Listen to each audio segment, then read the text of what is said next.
Hi guys, welcome to revision time. आज मैं ला रही हूँ आप सभी के लिए एसएससी जीडी एग्जाम 2025 के लिए प्रैक्टिस सेट की वीडियो। इस वीडियो में आपको बहुत ही इंपॉर्टेंट जीके के क्वेश्चन मिलेंगे और अगर साथ ही आपके एनटीपीसी के भी एग्जाम आने वाले हैं तो आपको भी ये सारे क्वेश्चन हेल्प करेंगे। तो चलिए हम स्टार्ट करते हैं आज की वीडियो। आप बहुत कम समय में बहुत ही इंपॉर्टेंट क्वेश्चन की तैयारी यहाँ कर सकते हैं। तो अगर आप सभी को ये वीडियो हेल्पफुल लगे तो इसे लाइक ज़रूर कर दीजिएगा और साथ ही इस तरीके की वीडियो के लिए चैनल भी ज़रूर सब्सक्राइब कर लीजिए। तो चलिए स्टार्ट करते हैं आज के बहुत ही इंपॉर्टेंट जीके जीएस के क्वेश्चन की ये वीडियो। माधवी मुद्गल भारत के किस शास्त्रीय नृत्य से संबंधित है? इसका आंसर है ओडिसी। माधवी मुद्गल ओडिसी की शास्त्रीय नृत्यांगना है, लेकिन उन्होंने भरतनाट्यम और कथक भी सीखा था। उन्होंने 1984 में संस्कृति पुरस्कार, 1990 में पद्मश्री पुरस्कार और 2000 में ओडिशा राज्य संगीत नाटक पुरस्कार जीता था। नेक्स्ट क्वेश्चन, भारतीय संविधान के अनुच्छेद 23 और अनुच्छेद 24 किस मौलिक अधिकार से संबंधित है? इसका आंसर है शोषण के विरुद्ध अधिकार। यामिनी कृष्णमूर्ति किस शास्त्रीय नृत्य के लिए जानी जाती है? इसका आंसर है भरतनाट्यम और कुचिपुड़ी। मुंगारा यामिनी कृष्णमूर्ति एक भारतीय शास्त्रीय नृत्यांगना थी जिन्हें भरतनाट्यम और कुचिपुड़ी में उनके योगदान के लिए जाना जाता है। उन्हें 1968 में पद्मश्री, 2001 में पद्म भूषण और 2016 में पद्म विभूषण और 1977 में संगीत नाटक अकादमी पुरस्कार से सम्मानित किया गया था। अभी हाल ही में 3 अगस्त 2024 को उनका निधन हो गया है, इसलिए आने वाले एग्जाम के लिए ये काफ़ी इंपॉर्टेंट है। इनके बारे में सब कुछ पढ़ लीजिएगा। नेक्स्ट क्वेश्चन, किस राज्य में गोचा महोत्सव मनाया जाता है? इसका आंसर है छत्तीसगढ़। छत्तीसगढ़ के बस्तर क्षेत्र की जनजातियां गोचा उत्सव मनाती है। यह रथ यात्रा के समय मनाया जाता है। इस उत्सव में जगन्नाथपुरी की तरह जगन्नाथ मंदिर जगदलपुर से 22 मूर्तियों की जगदलपुर शहर के चारों ओर 3 रथों में ले जाया जाता है। गोचा महोत्सव चालुक्य वंश के शासकों द्वारा शुरू किया गया था। नेक्स्ट क्वेश्चन, भारत में सर्वोच्च कानून अधिकारी कौन है? इसका आंसर है भारत के महान्यायवादी।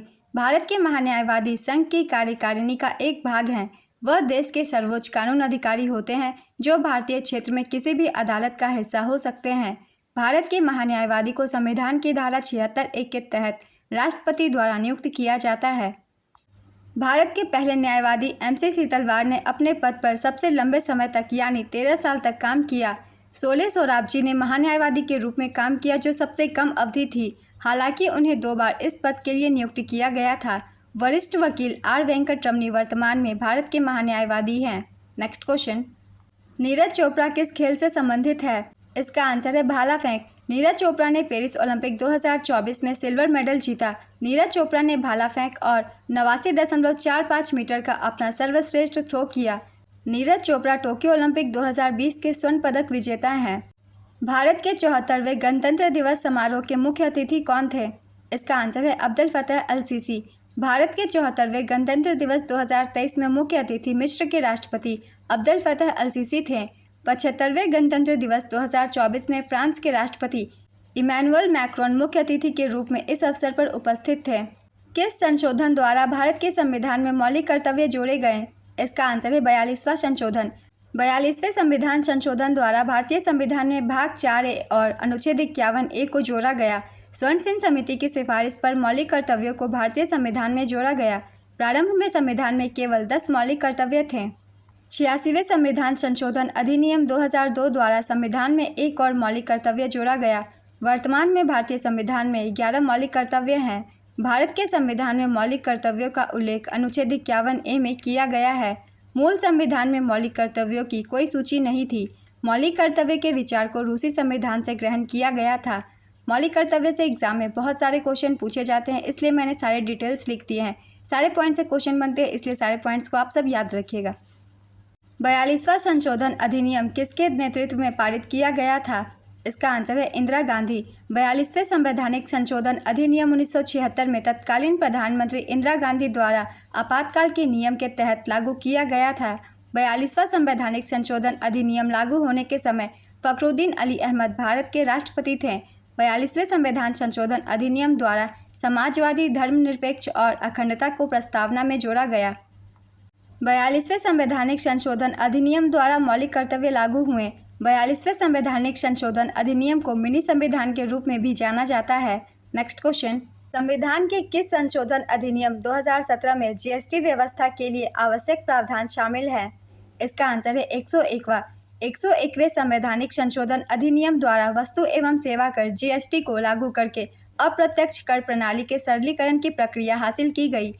121 संशोधन के बाद कुछ और भी संशोधन किए गए हैं संविधान में, उन्हें भी हमें याद रखना है क्योंकि उनसे भी क्वेश्चन बनते हैं।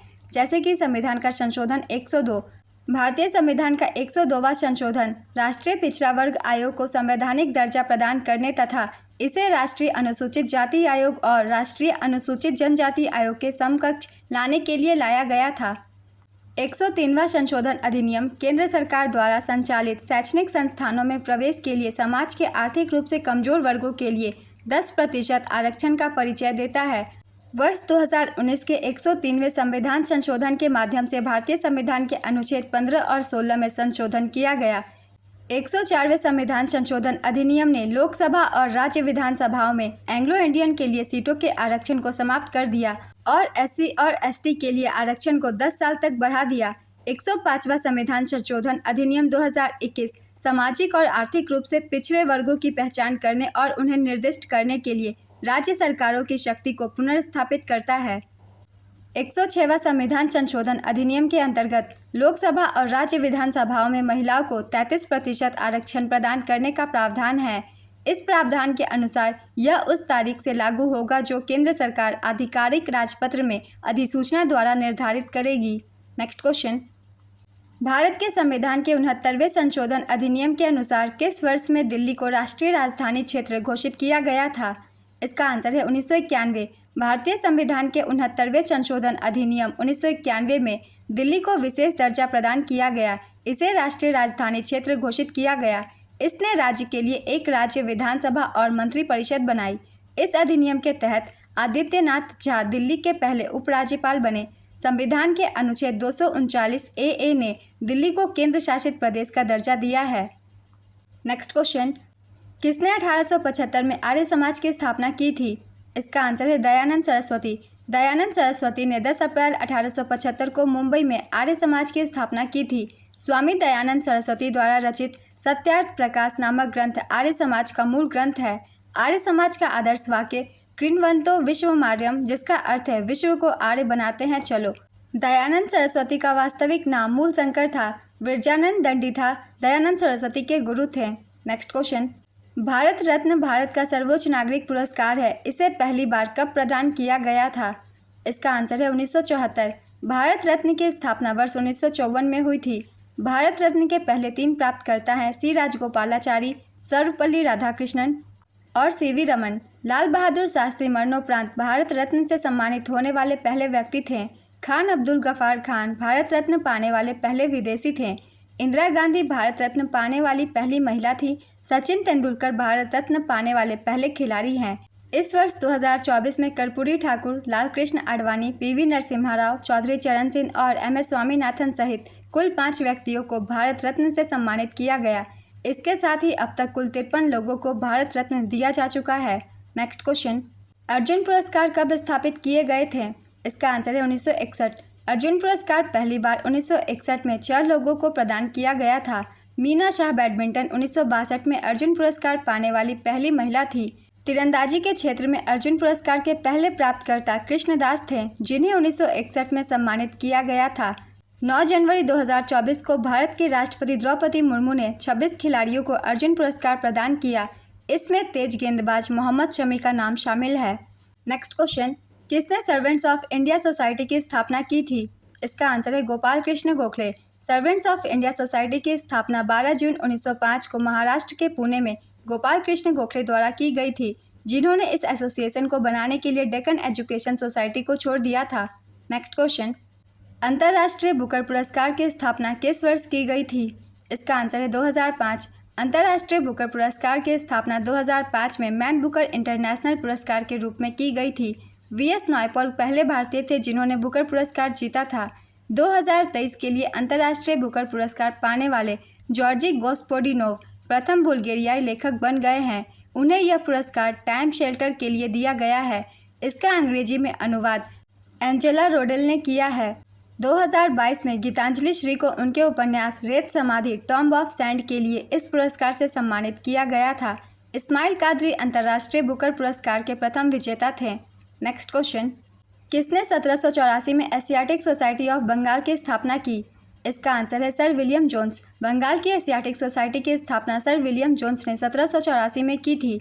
सोसाइटी की स्थापना एशिया के इतिहास, नागरिक और प्राकृतिक प्राचीन वस्तुओं, कानूनों, कला, विज्ञान और साहित्य की जांच करने के लिए की गई थी। जुलाई 1952 से इसे एशियाटिक सोसाइटी के नाम से जाना जाता है। 1984 से एशियाटिक सोसाइटी को भारत के संसद के एक अधिनियम द्वारा राष्ट्रीय महत्व के संस्थान के रूप में दर्जा प्राप्त है। नेक्स्ट क्वेश्चन, किसने कलकत्ता में ब्रह्म समाज की स्थापना की? इसका आंसर है राजा राम मोहन राय। राजा राम मोहन राय ने 1828 में कलकत्ता में ब्रह्म सभा की स्थापना की, जिसका नाम बाद में ब्रह्म समाज रखा गया। इसका मुख्य उद्देश्य शाश्वत ईश्वर की आराधना करना था। नेक्स्ट क्वेश्चन, रामकृष्ण मिशन की स्थापना कब हुई थी? इसका आंसर है 1897 में। रामकृष्ण मिशन एक हिंदू धार्मिक और आध्यात्मिक संगठन है, जिसकी स्थापना 1 मई 1897 को स्वामी विवेकानंद द्वारा की गई थी। संगठन का मुख्यालय बेलूर मठ, हावड़ा, पश्चिम बंगाल में स्थित है। श्री रामकृष्ण परमहंस देव 19वीं सदी में बंगाल के एक संत और धार्मिक नेता थे। वह दक्षिणेश्वर काली मंदिर के पुजारी थे। स्वामी विवेकानंद रामकृष्ण देव के उल्लेखनीय शिष्यों में से एक थे।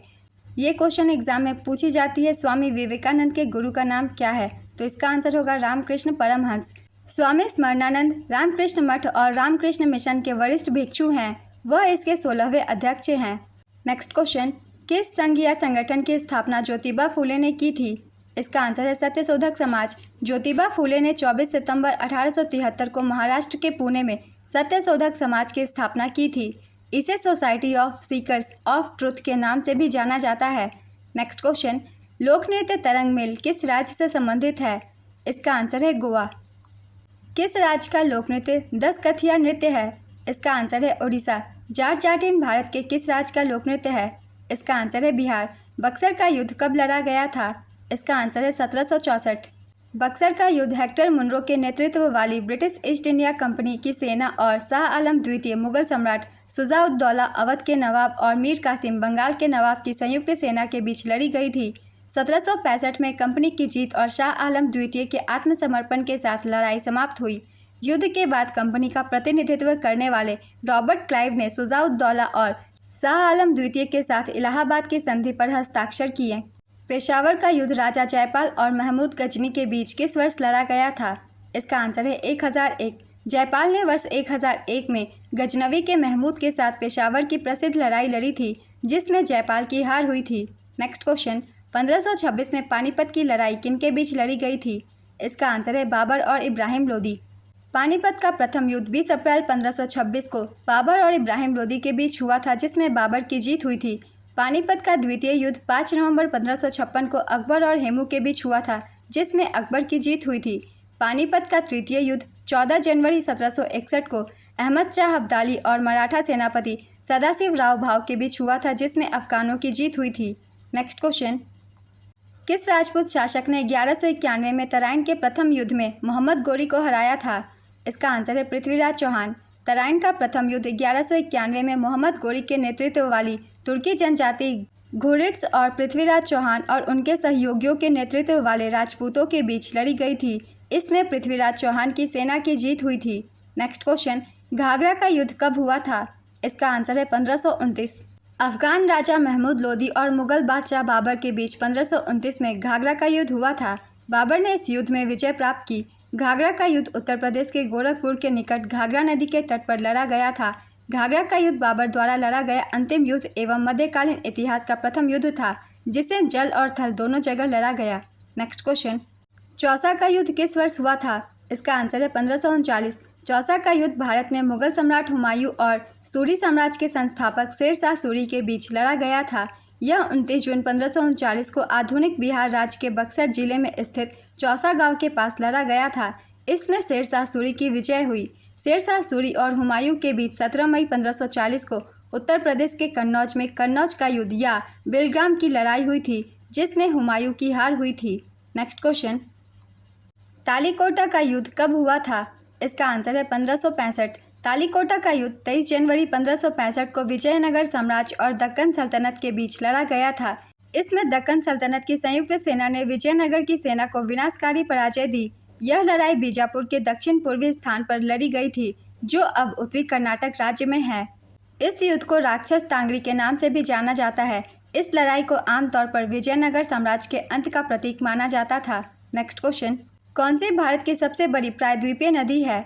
इसका आंसर है गोदावरी। गोदावरी नदी प्रायद्वीपीय भारत की सबसे लंबी नदी है। इस नदी को वृद्ध गंगा भी कहा जाता है। इस नदी का उद्गम महाराष्ट्र के नासिक के पास त्र्यंबकेश्वर से होता है। गोदावरी नदी को दक्षिण गंगा के नाम से भी जाना जाता है। नेक्स्ट क्वेश्चन, भारत की कौन सी नदी बंगाल की खाड़ी में गिरती है?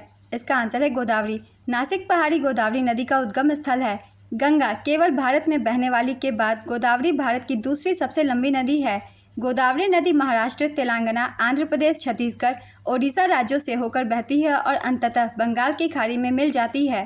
नेक्स्ट क्वेश्चन, तापी नदी का उद्गम किस राज्य में है? इसका आंसर है Madhya Pradesh.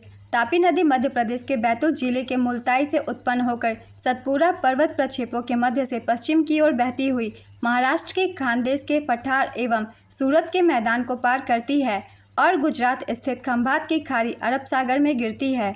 Next question, V Satyanarayana Sharma किस शास्त्रीय नृत्य शैली के लिए जाने जाते थे? इसका आंसर है कुचिपुड़ी। 1999 में भारत रत्न से किसे सम्मानित किया गया था? इसका आंसर है पंडित रविशंकर। पंडित रविशंकर एक भारतीय सितार वादक और संगीतकार थे। पंडित रविशंकर को 1999 में भारत का सर्वोच्च नागरिक सम्मान भारत रत्न से सम्मानित किया गया था। नेक्स्ट क्वेश्चन, जेरोफ्थाल्मिया किस विटामिन की कमी के कारण होता है? इसका आंसर है विटामिन ए। एनीमिया किस विटामिन की कमी के कारण होता है? इसका आंसर है विटामिन B12। निशागंधी उत्सव भारत के किस राज्य में मनाया जाता है? इसका आंसर है केरल। भारतीय संविधान का कौन सा अनुच्छेद निर्देशक सिद्धांतों के आवेदन के बारे में बताता है? इसका आंसर है अनुच्छेद 37। ओणम एक वार्षिक हिंदू त्यौहार है जिसकी उत्पत्ति भारत के किस राज्य में हुई है? इसका आंसर है केरल। NCRB का पूरा नाम क्या है? इसका आंसर है नेशनल क्राइम रिकॉर्ड्स ब्यूरो। राष्ट्रीय भारतीय शास्त्रीय नृत्य संस्थान द्वारा अभिनंदन सरोजा राष्ट्रीय पुरस्कार 2021 किसे प्राप्त हुआ? इसका आंसर है अपर्णा सतीसन। प्रसिद्ध नृत्यांगना अपर्णा सतीसन भरतनाट्यम और कुचिपुड़ी की प्रतिपादक है। राष्ट्रीय नृत्य शिरोमणि पुरस्कार 2022 अपर्णा सतीसन ने जीता है। कौन सा रोग विटामिन ए की कमी से होता है? इसका आंसर है रतौंधी। भारतीय संविधान का अनुच्छेद 61 किससे संबंधित है? इसका आंसर है राष्ट्रपति का महाभियोग। गुरु बिपिन सिंह किस शास्त्रीय नृत्य शैली के लिए जाने जाते थे? इसका आंसर है मणिपुरी। भारत के संविधान के किस अनुच्छेद में प्रावधान है कि राज्यों के राज्यपाल होंगे? इसका आंसर है अनुच्छेद 153। नाटिक किस भारतीय राज्य का लोक नृत्य है? इसका आंसर है हिमाचल प्रदेश। नेक्स्ट क्वेश्चन, पंथी नृत्य शैली का संबंध भारत के किस राज्य से है? इसका आंसर है छत्तीसगढ़। भारत के संविधान में संविधान संशोधन के प्रावधानों को किस देश के संविधान से अपनाया गया था? इसका आंसर है दक्षिण अफ्रीका। मुद्रा का पूरा नाम क्या है? इसका आंसर है micro units development and refinance agency. प्रधानमंत्री मुद्रा योजना भारत सरकार की योजना है जिसे 8 अप्रैल 2015 को लॉन्च किया गया था। यह औपचारिक वित्तीय प्रणाली के उद्यमों को धन देने और उन्हें सस्ता ऋण प्रदान करने के लिए शुरू किया गया है। वित्त मंत्री निर्मला सीतारमण ने केंद्रीय बजट 2024 के दौरान मुद्रा योजना के तहत मिलने वाले ऋण की सीमा को बढ़ाकर 20 लाख रुपए कर दी है। पहले यह सीमा 10 लाख रुपए थी। यह सुविधा उनके लिए है जिन्होंने पहले तरुण श्रेणी के तहत लिए गए ऋणों का लाभ उठाया है और उन्हें सफलतापूर्वक चुकाया है। आज की ये वीडियो कंप्लीट होती है। बहुत ही इंपॉर्टेंट क्वेश्चंस है और मैंने 2024 से कनेक्ट करके भी आपको बताया है जो भी इसमें चेंजेस आए हैं उन सभी को। तो अगर आप सभी को ये वीडियो हेल्पफुल लगे तो इसे लाइक ज़रूर कर दीजिएगा और इस तरीके की वीडियो के लिए चैनल भी ज़रूर सब्सक्राइब कर लीजिए। फिर मिलते हैं अगली वीडियो के साथ। आप सभी को आने वाले एग्जाम के लिए ऑल द बेस्ट।